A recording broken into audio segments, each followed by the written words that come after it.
Guys ये रहा class 9 का, यानी कि आपका 28 जून का जो सोशल साइंस पेपर है सेकंड सिटिंग का, वो मैं बता रही हूँ आपको, जो आपके एग्ज़ाम में डायरेक्ट आपसे पूछा जा सकता है। और आपका जितने भी क्वेश्चन है वो सिर्फ यही क्वेश्चन से पूछा जाता है जो मैं आपको बताने वाली हूँ इसमें। लेकिन आपको 3 सेट मिलेगा, यानी कि 3 पार्ट में मिलेगा। 3 पार्ट में डिवाइड किया हुआ है। मैंने 2 पार्ट का वीडियोस ऑलरेडी अपलोड कर चुकी हूँ और ये आज आपका आखिरी है, यानी कि पार्ट 3 है। और यहाँ पर मैं बताऊँ, जितने भी क्वेश्चंस आप करके जा रहे हो आपको ज़रूर देखने को मिलेगा एग्जाम में, यानी एक तरह से ये वायरल क्वेश्चंस पेपर है। अगर आपको 40 में 40 करना है तो ये सब तीनों सेट को आपको करके चलना है, यानी तीनों पार्ट को आपको करके चलना है। ठीक है, देखो यहाँ पर हमने क्या किया है। यहाँ पर जैसे पार्ट 3 ये आपका 3rd पार्ट है, और 1 और 2 पार्ट ये ऑलरेडी जो है वीडियो अपलोड हो चुकी है, उन्हें भी देख लेना। डिस्क्रिप्शन में लिंक मिल जाएगा।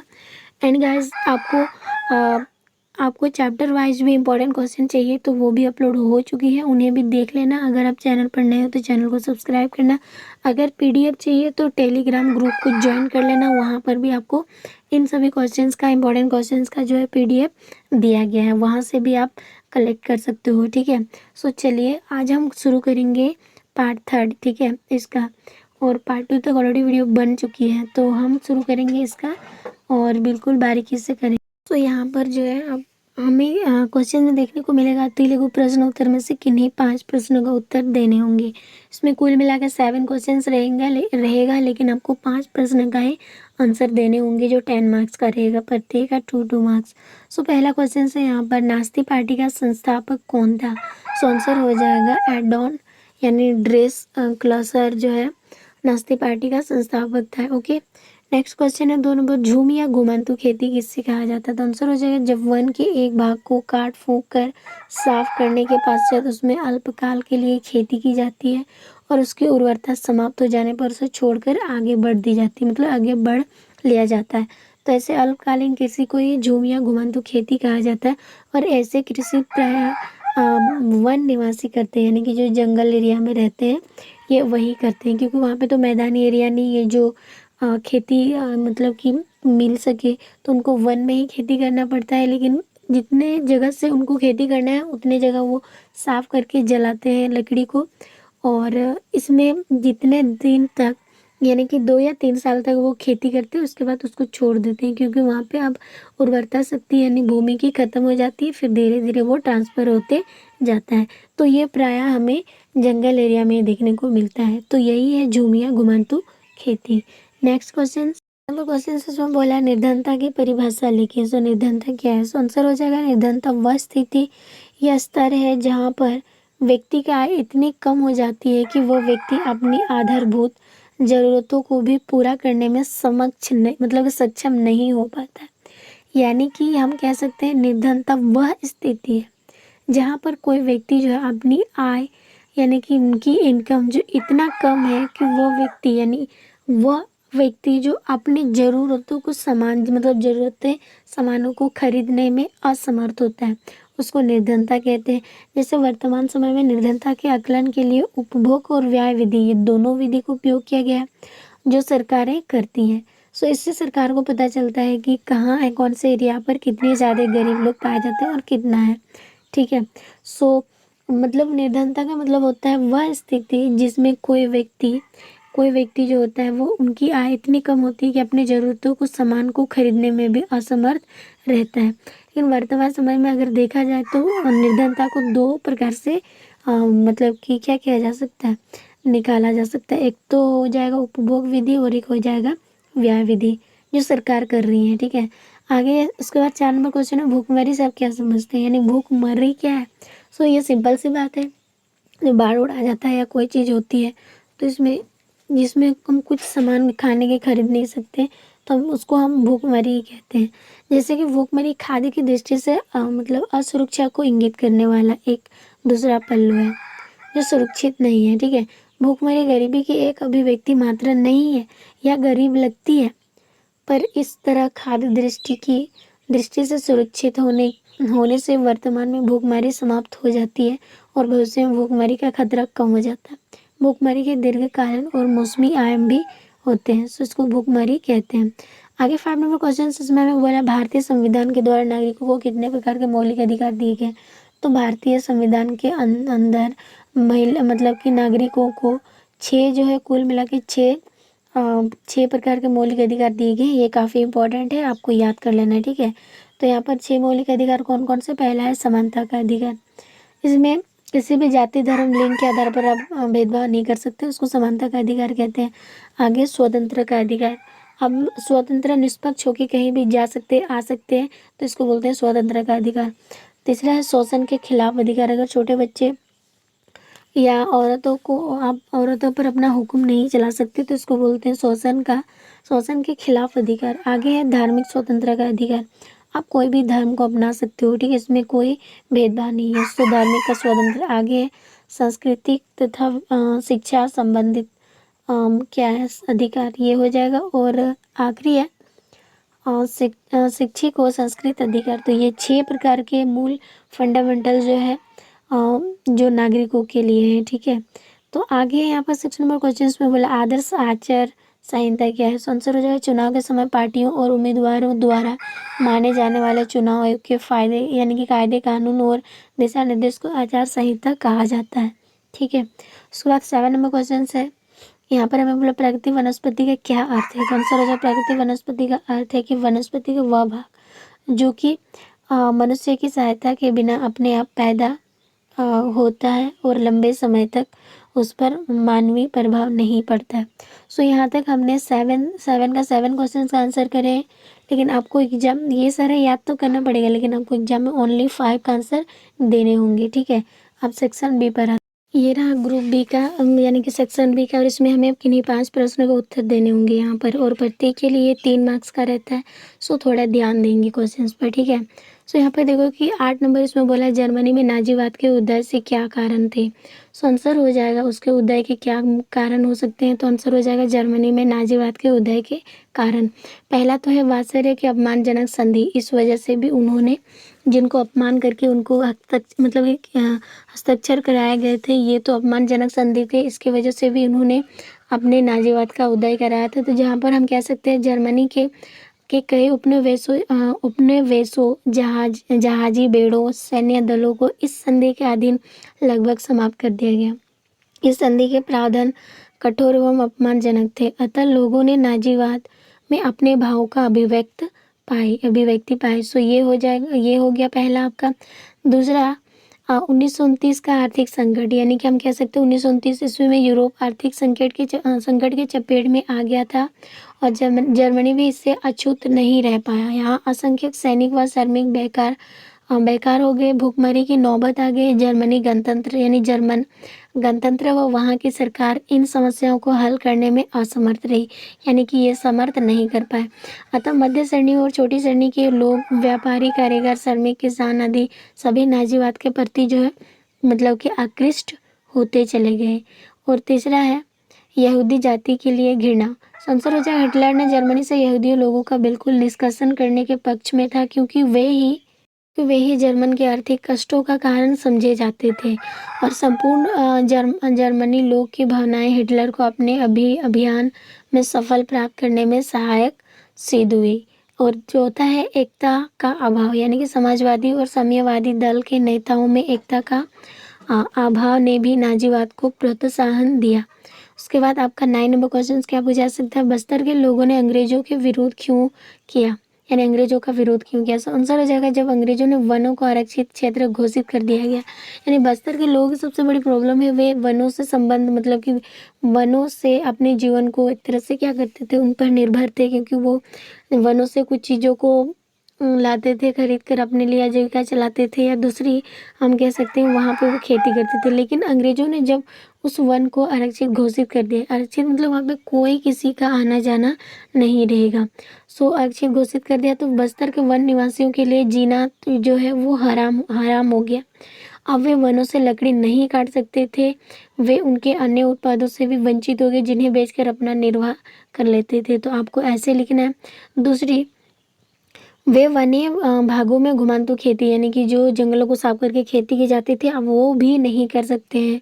अपने पेट भरने के लिए अनाज पैदा कर लेते थे, लेकिन अब वे इससे भी मतलब कि महरूम, मतलब कि उससे भी उनको वंचित करा दिया गया है। ऐसे में उनके भूख मरने की नौबत जो है वो बिल्कुल आ गई है। उसके बाद इसके थर्ड पॉइंट क्या लिख सकते हो आप कि एक तो वे अंग्रेजों द्वारा लगाए गए करों से तंग आ चुके थे, यानी उनके जो कर होता था यानी टैक्स होता था वो उससे तो वो पूरी तरह से तंग आ चुके थे। और दूसरे वे ब्रिटिश के अधिकारियों को तोहफे देते तथा बेगार में उनकी नौकरी करते करते परेशान हो चुके थे। तब जाके इन्होंने अंग्रेजों का जो है विरोध करा था। ठीक है, उसके बाद क्वेश्चन नंबर 10 है, भारत में निर्धनता रेखा का आकलन किस प्रकार किया जाता है? तो आंसर हो जाएगा निर्धनता रेखा का आकलन जो है भारत में वो 2 प्रकार से करते हैं, एक तो आय और एक है उपभोग। आप बोलोगे इतना लंबा बड़ा क्वेश्चन आंसर हम याद नहीं कर पाएंगे, मत याद करो, हम भी कहते हैं, लेकिन स्टेप मार्किंग तो आपको मिल जाएगा, लेकिन कहानी की तरह समझो इसको जो मैं आपको समझा रही हूँ। ठीक है, सो पहला यहाँ पर देखो, भारत में निर्धनता रेखा का मतलब अनुमान उपभोग व्यय की विधि से किया जाता है। यानी भारत के अंदर जो गरीबी का जो अनुमान लगाया जाता है वो किस विधि से? उपभोग व्यय की विधि से किया जाता है। ठीक है, एक तो उपभोग, दूसरा व्यय। तो इस विधि के अंतर्गत, यानी इस विधि के अंतर्गत जो उपभोग और व्यय विधि है, इसमें पहला यह निश्चित किया जाता है कि इस विधि में से पहला यह निश्चित किया जाता है कि एक व्यक्ति को कम से कम आवश्यकता कितने पदार्थों की होती है, यानी कि इसके माध्यम से ये तो निश्चित होता है कि एक व्यक्ति को कम से कम कितने पदार्थों की आवश्यकता होती है। फिर उसके बाद यह अनुमान लगाया जाता है कि उन खाद्य पदार्थों के लिए कितने पैसे की आवश्यकता होती है, यानी वो जो चाहते हैं उसको खरीदने के लिए कितने पैसों की ज़रूरत पड़ती है। उसके बाद तीसरा है, यह अनुमान लगाया जाता है कि उतने पैसे कितने व्यक्तियों के पास नहीं है। ऐसे सभी व्यक्ति जो है निर्धनता रेखा के अंतर्गत आते हैं जिनके पास उपयोग की आवश्यकता वस्तुओं को जुटाने के लिए साधन नहीं है। तो इस तरह आपको लिखना है। दूसरी यहाँ पर हम चेक कर सकते हैं, जैसे भारत यहाँ पर दिया, भारत में निर्धनता न्यूनतम कैलोरी की मात्रा के आधार पर यह निर्धारित किया जाता है कि कोई व्यक्ति निर्धन है या वह व्यक्ति जिसके पास इतनी राशि उपलब्ध नहीं है जिससे वह उतनी वस्तुएं खरीद सके जिसके उपभोग करने पर उसको निर्धनता न्यूनतम कैलोरी की मात्रा उपलब्ध हो, निर्धनता कहलाता है, अर्थात निर्धन रेखा के नीचे आता है। तो भारत में निर्धन रेखा के लिए ग्रामीण क्षेत्र में 24,000 कैलोरी प्रतिदिन और शहरी क्षेत्र में 21,000 कैलोरी प्रतिदिन निर्धारित की जाती है। देखिए 21,000 24,000 कैलोरी क्या होता है? जैसे ग्रामीण क्षेत्र के लोग शारीरिक कार्य करते रहते हैं हमेशा, तो उनको कैलोरी ज़्यादा ही चाहिए। ठीक है, और जो शहरी क्षेत्र के लोग होते हैं वो इतने ज़्यादा काम नहीं करते हैं, तो उनको कैलोरी थोड़े कम मात्रा में उपयोग होती है। सो ये हम कह सकते हैं भारत की निर्धनता रेखा का आकलन और कहाँ पर कितने ज़्यादा कैलोरी की आवश्यकता होती है। नेक्स्ट है भारतीय खाद्य निगम यानी कि FCI किसानों से अनाज कैसे खरीदती है? सो आंसर हो जाएगा भारतीय खाद्य निगम FCI के माध्यम से सफर द्वारा, मतलब कि अधिप्राप्त अनाज, गेहूं और चावल का भंडार है। भारतीय खाद्य निगम मतलब कि अधिशेष वाले राज्यों में किसानों से गेहूं और चावल खरीदता है। किसानों को उनकी फसल के लिए पहले से घोषित कीमतों में दी जाती है। इस मूल्य का न्यूनतम मतलब समर्थित कीमत कहा जाता है। तो इन फसलों के उत्पादन को प्रोत्साहन देने के उद्देश्य से बुआई के मौसम से पहले सरकार न्यूनतम मतलब समर्थित कीमत की घोषणा करती है। खरीदे हुए अनाज खाद्य भंडारों में ही रखी जाती है। आगे यहाँ पर 12 नंबर क्वेश्चन बोला है कि चुनाव को लोकतांत्रिक मानने का विभिन्न आधार क्या हो सकता है? सो आंसर हो जाएगा चुनाव को लोकतांत्रिक मानने का विभिन्न आधार क्या है? सो पहला है लोकतांत्रिक चुनाव में प्रत्येक व्यक्ति को एक वोट होना चाहिए और प्रत्येक वोट का सामान्य मतलब कि समान मान्यता होनी चाहिए। उसके बाद दूसरी यहाँ पर हम कह सकते हैं कि चुनाव लड़ने के लिए राजनीतिक दल और उनके उम्मीदवार स्वतंत्र होने चाहिए और उन्हें मतदाताओं को कुछ विकल्प भी देने चाहिए। और तीसरी यहाँ पर चुनाव का या तो निर्धारण समय पर होनी चाहिए या फिर परिस्थितियों के अनुकूल होनी चाहिए। तो ये हो गया। यह चुनाव स्वतंत्र और निष्पक्ष ढंग से होने चाहिए जिसमें जनता किसी भय अथवा मतलब बाहरी दबाव के अपने प्रतिनिधि को चुन सकते हैं। तो ये रहा हमारा 12 नंबर का आंसर। नेक्स्ट है 13 नंबर में क्या बोले, संवैधानिक उपचार का अधिकार से आप क्या समझते हैं? सो आंसर हो जाएगा यह अधिकार अन्य अधिकारों को प्रभावी बनाता है और संभव है कि कई बार हमारे अधिकारों का उल्लंघन कोई नागरिक या कोई संस्था या फिर स्वयं सरकारी कर रही हो। पर जब इनमें से हमारे किसी के अधिकार का उल्लंघन हो रहा हो तो हम अदालत के जरिए रोक सकते हैं, इस समस्या का निदान पा सकते हैं, क्योंकि ये सारे संविधान के अंदर आते हैं। अगर मौलिक अधिकारों का मामला हो तो सीधे सर्वोच्च न्यायालय या किसी राज्य के उच्च न्यायालय में जा सकते हैं। और इसी कारण डॉक्टर अंबेडकर ने संवैधानिक उपचार के अधिकार को हमारे संविधान की आत्मा या हृदय कहा गया है। बात समझ में आई 13 नंबर का। अब 14 नंबर क्वेश्चन का आंसर देखते हैं कि भारतीय जलवायु को प्रभावित करने वाले कौन कौन से कारक हैं। सो आंसर हो जाएगा भारत की जलवायु को प्रभावित करने वाले कारक जो वो निम्नलिखित है। पहला तो अक्षांश यानी कि जो हमारे पृथ्वी होती है ना, इसमें जो रेखाएं होती है, ठीक है, ये अक्षांश पहले तो ये हो जाएगा। उसके बाद जो इमेज मतलब हमने जिसको इमेज किया था, ठीक है। दूसरा है मतलब जैसे यहाँ पर दिया तुंगता यानी कि उनकी ऊंचाई के स्थान ऊंचाई से भी। और तीसरा है वायु दाब क्या है, इससे भी प्रभावित होती है। और चौथा है समुद्र से दूरी। तीसरा है महासागरीय धाराएं। और छठा है हमारा उच्च मतलब कि उच्चावच लक्षण। तो ये 6 प्रकार के चीज़ें जो है भारतीय जलवायु को प्रभावित करती हैं, ठीक है। उसके बाद हम देखते हैं आगे सेक्शन नंबर सी, और इसमें हमें किन्हीं 3 प्रश्नों का उत्तर देने हैं जो प्रत्येक का 5 मार्क्स यानी कि 15 मार्क्स यहाँ से आपको मिल जाएगा। बट यहाँ पर मैं पाँचों का पाँचों आंसर आपको करवाऊंगी, लेकिन आपको याद करना है सभी, क्योंकि हो सकता है ये आपने 1 से 5 से मतलब 15 से लेकर 16-17 तक ही याद किए हैं और एग्जाम में आ गया 18-19, तो इसलिए आपको दोनों सभी करना है और वहाँ पे जितना बोला जाए उतना ही लिखना होगा, ठीक है। सो यहाँ पर देखो वन संरक्षण के उपायों का वर्णन करें, यानी वन को हम कैसे संरक्षित रख सकते हैं। सो आंसर हो जाएगा यहाँ पर वन एक महत्वपूर्ण प्राकृतिक संपदा है। बिल्कुल, ये देश के विकास में महत्वपूर्ण भूमिका निभाते हैं। अतः वन संरक्षण के लिए निम्नलिखित उपाय अपनाकर वन समस्या का हल किया जा सकता है। सो यहाँ पर हम देखते हैं कि जैसे वनों की अंधाधुंध कटाई पर प्रतिबंध लगाने की आवश्यकता है। दूसरा है चराई पर रोक लगाई जानी चाहिए। और तीसरा है वनों से वृक्ष काटने पर उनके स्थान पर वृक्ष रोपण करना चाहिए। अगर हम पुराने वृक्ष को काटते हैं तो उनकी जगह नया वृक्षों को लगाना चाहिए। चौथा है इन क्षेत्र बढ़ाने के लिए यानी कि वन क्षेत्र बढ़ाने के लिए क्षेत्रों का निर्धारण करना चाहिए। और पांचवा है वन क्षेत्रों को संरक्षित करने की मतलब कि नितांत बहुत ज़्यादा यानी कि आवश्यक है। और छठा है लकड़ी के ईंधन का उपयोग कम से कम करें और उसके जगह हमें क्या करना है, एलपीजी गैस का प्रयोग करके हम उसके लिए पूरक संसाधन का भी विकास कर सकते हैं। और इसका सातवां है वनों को हानिकारक कीड़े मकोड़े बीमारियों आग आदि से हमें सुरक्षित रखना चाहिए, जिससे हम वन को मतलब बचा सकते हैं। आगे है वनों की उपयोगिता और उसकी महत्व की जानकारी के लिए मतलब कि जैसे यहाँ पर जन चेतना व जन जागरण पैदा करना चाहिए। तो इस तरह से हम क्या कर सकते हैं, वन का संरक्षण कर सकते हैं, ठीक है। आगे है नंबर क्वेश्चन से किसी देश के आर्थिक विकास और निर्धनता उन्मूलन के बीच एक गहरा संबंध है। इस कथन की व्याख्या करें, कैसे है इसका गहरा संबंध। सो चलिए यहाँ पर आंसर देखते हैं। निर्धनता उन्मूलन भारत की विकास रणनीति एक प्रमुख उद्देश्य है। सरकार की वर्तमान निर्धनता निरोधी यानी कि निरोधी रणनीति मोटे तौर पर 2 कारकों की है। पहला तो आर्थिक समृद्धि को प्रोत्साहन और दूसरा है यानी कि लक्षित निर्धनता निरोधी कार्यक्रमों पर निर्भर करता है। सो यहाँ पर देखते हैं कि जब 1980 के दशक के आरंभ तक समाप्त हुई 30 वर्ष की अवधि के दौरान प्रति व्यक्ति आय में कोई वृद्धि नहीं हुई और निर्धनता में अधिक कमी नहीं आई। तो 1950 के दशक के आरंभ में आधिकारिक निर्धनता अनुमान 45% का था और 1980 के दशक के आरंभ में वही बना रहा। तो इसमें से कोई अंतर नहीं आया। लेकिन अब 1980 के दशक से भारत की आर्थिक समृद्धि दर में विश्व में सबसे अधिक रही, क्योंकि यहाँ पे हम कह सकते हैं समृद्धि दर 1970 के दशक में करीब 3.5% के औसत से बढ़कर 1980 और 1990 के दशक में 6% के करीब पहुंच गई। तो विकास की उच्च दर से निर्धनता को कम करने में एक महत्वपूर्ण भूमिका निभाई है। तो इसीलिए यह स्पष्ट होता जा रहा है कि आर्थिक समृद्धि यानी कि आर्थिक समृद्धि और अवसरों को व्यापक बना देती है और मानव विकास में निवेश के लिए आवश्यक संसाधन उपलब्ध कराती है।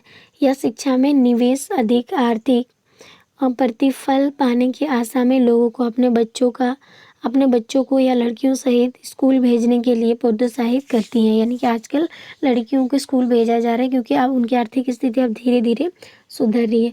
तथापि हम कह सकते हैं कि यह संभव है कि आर्थिक विकास के सृजन अवसरों से निर्धन लोग प्रत्यक्ष लाभ नहीं उठा सके, लेकिन इसके अतिरिक्त कृषि क्षेत्र में समृद्धि अपेक्षा से बहुत कम रही।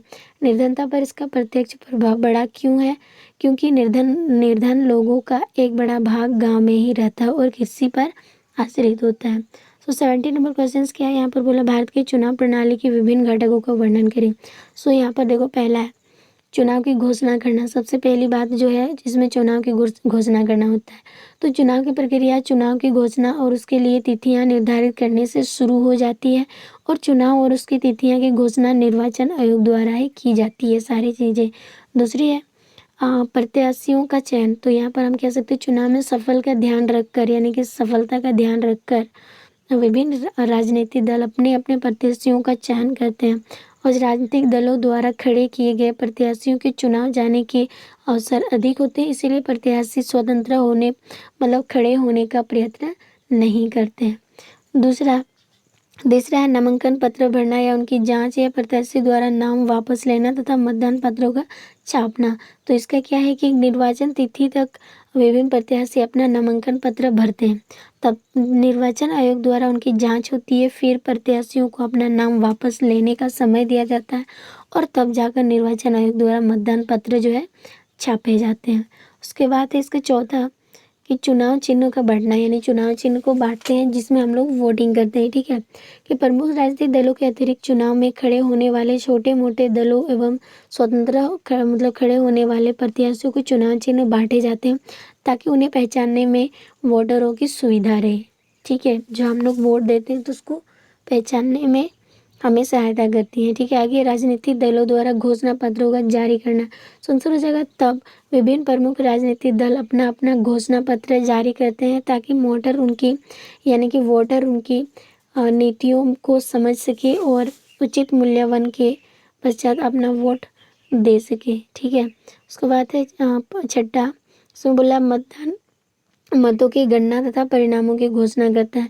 देखिए परिणाम मतलब जीतता है कि हारता है, उसके बाद ठीक है, तब निश्चित तिथि निश्चित स्थान और निश्चित समय पर मतदान होता है, और वोट अपनी इच्छा अनुसार वोट डालते हैं जो वोटर है। ठीक है, और मतदान के पश्चात मतों को पेटियों के एक निश्चित स्थान पर पहुंचाई जाती है, और वोटों की गिनती के पश्चात परिणाम की घोषणा की जाती है, किसने हारा कितने वोट से, किसने जीता कितने वोट से, इस तरह। ठीक है, उसके बाद 80 नंबर क्वेश्चन है, भारतीय वनस्पति को प्रभावित करने वाले कारकों की चर्चा करें। तो आंसर हो जाएगा जैसे भारतीय वनस्पति को प्रभावित करने वाले कारक सो कौन कौन सा है।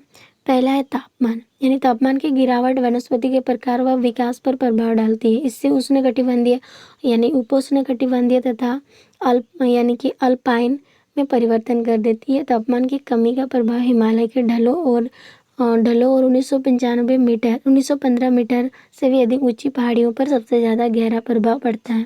उसके बाद है दूसरा सूर्य की रोशनी, यानी सूर्य की रोशनी के कारण वृक्ष गर्मियों से तेजी से बढ़ते हैं। अक्षांश, ऊंचाई, मौसम तथा दिन की कालाबादी का सूर्य की रोशनी की विविधता पर प्रभाव पड़ता है। और तीसरा है वर्षा, यानी कि अग्रवर्ती दक्षिण पश्चिम मानसून तथा निर्वातमान उत्तर पूर्वी मानसून के फलस्वरूप वर्षा होती है। भारी वर्षा के कारण सघन वनस्पति भी उगती है। उसके बाद चौथा है मृदा, यानी कि दलदली वन, स्वेप तथा रेतीली तटीय वन जैसे क्षेत्रों पर होने वाली वनस्पति की किस्म वहाँ की मृदा संबंधित परिस्थितियों पर ही निर्भर होती है। और पांचवा है भू आकृति, यानी वहाँ की आकृति कैसी है या भूमि कैसी है। ठीक है, तो इनका वनस्पति पर बहुत बड़ा जो है गहरा प्रभाव पड़ता है। मैदानों, पठारों और पर्वतों पर भिन्न भिन्न प्रकार की वनस्पतियाँ पाई जाती हैं। उसके बाद हमें क्या करना है, लास्ट क्वेश्चन जो 90 नंबर क्वेश्चन से जो मैप से संबंधित हमें पूछता है। ओके, सो यहाँ पर हमें क्वेश्चन दिया है कि भारत के मानचित्र पर निम्नलिखित नेशनल पार्क को चिन्हित करें। तो वो कौन कौन सा पार्क है और हमें कहाँ मतलब कि किस मैप में कहाँ कहाँ दर्शाना है वो हमें यहाँ पर दिखा दिया गया है। ठीक है, तो जो सबसे पहले देखो सिमलीपाल, उसके बाद है मानस, उसके बाद कांजीरंगा। ये हमें इस मैप के मैप पर हमें दर्शा देना है कहाँ कहाँ है। सो सबसे पहले हमें दिया है सिमलीपाल, ये कहाँ पर है। सो सिमलीपाल जो है आपको याद रखना है इस जगह पर, वो क्या है पार्क है सिमलीपाल यहाँ पर। ठीक है, इस जगह पर ये चीज़ें याद रखना है। जो क नंबर पर है सिमलीपाल। उसके बाद आगे क्या दिया है, मानस। मानस कहाँ पर है, सो आपको मैप में याद रखना है मानस जो है इधर है, यानी कि इस जगह पर है, ठीक है, ईटानगर के करीब है ये, ठीक है। उसके बाद आपको क्या दिखा देना है, कांजीरंगा। कांजीरंगा भी इधर ही है, सॉरी ये रहा आपका ये मानस, ठीक है, ये मानस है, मानस जो कि यहाँ पर दिख रहा है, और ये आपका कांजीरंगा है, ठीक है। तो यहाँ पर दोनों मैप जो है आपको दिखा देना है, और यहाँ से आप 5 नंबर जो है अगर आप सही से दिखा पाते तो 5 नंबर आराम से हासिल हो जाएगा। उसके बाद आपको ये वाला चीज़ें भी देख लेनी है, ये सब चीज़ें मैं इसका PDF जो है लिंक डिस्क्रिप्शन में दे दूँगी, वहाँ से डिस्क्रिप्शन में मतलब कि टेलीग्राम का लिंक दे दूँगी, वहाँ पे ज्वाइन कर लेना, वहाँ से इन सारे क्वेश्चंस का PDF आपको मिल जाएगा।